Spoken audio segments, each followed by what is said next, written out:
Antes de entrar en materia fiscal para personas morales, vamos a conocer primero qué se considera una persona moral y cuáles son los atributos, así como las leyes por las cuales estas personas se rigen.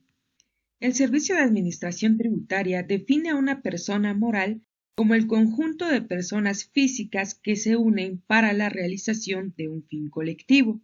Son entes creados por el derecho, no tienen una realidad material o corporal, es decir, no se pueden tocar como tal como en el caso de una persona física.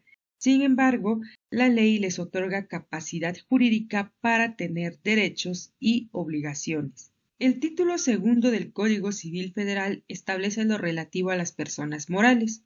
En su artículo 25 establece que son personas morales la nación, los estados y los municipios, las demás corporaciones de carácter público reconocidas por la ley, así como también las sociedades civiles o mercantiles, los sindicatos, las asociaciones profesionales y las demás a las que se refiere la fracción 16ª del artículo 123 de la Constitución Federal.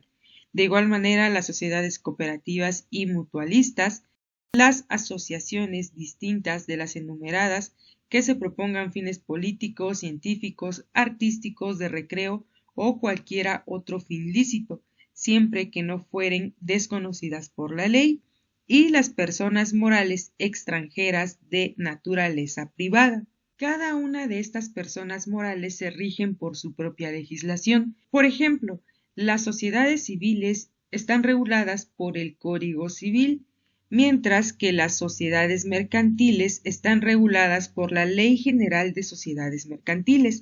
Esta ley establece cada una de las particularidades de cada especie de sociedades mercantiles, debido a que tenemos 7, la sociedad en nombre colectivo, la sociedad en comandita simple, la sociedad de responsabilidad limitada, la sociedad anónima, sociedad en comandita por acciones, sociedad cooperativa y sociedad por acciones simplificada.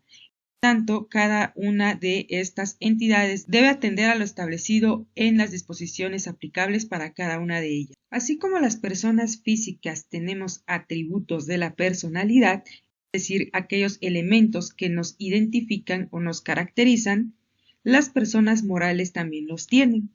Y los atributos de las personas morales son los siguientes. Como primer atributo tenemos a la denominación o razón social.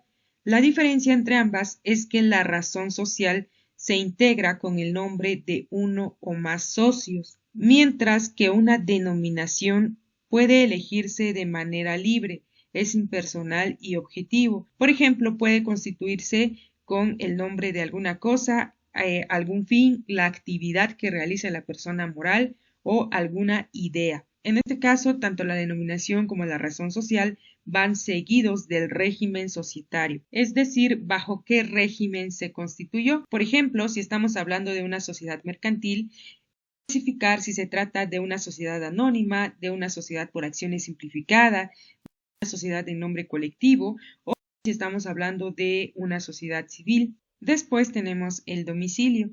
El artículo 33 del Código Civil Federal establece que las personas morales tienen su domicilio en el lugar donde se halle establecida su administración.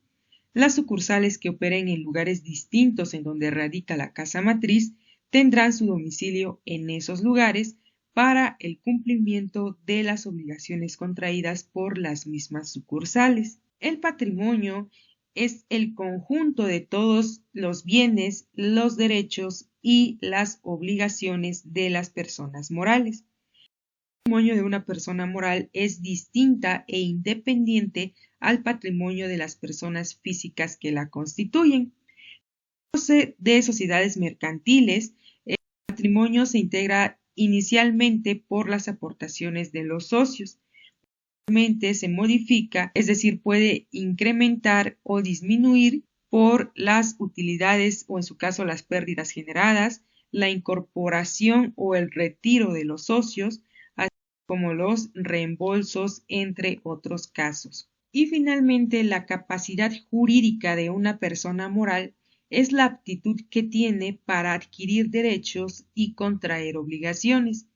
y está determinada por el derecho, específicamente por su ley personal, es decir, por aquellas leyes que rigen su creación, su capacidad jurídica y su existencia. Ya mencionábamos, por ejemplo, que las sociedades mercantiles deben de atender las disposiciones establecidas en la Ley General de Sociedades Mercantiles, mientras que las sociedades civiles se rigen por el Código Civil. El Código Civil Federal, en su artículo 27, establece que las personas morales obran y se obligan por medio de los órganos que las representan, sea por disposición de la ley o conforme a las disposiciones relativas de sus escrituras constitutivas y sus estatutos.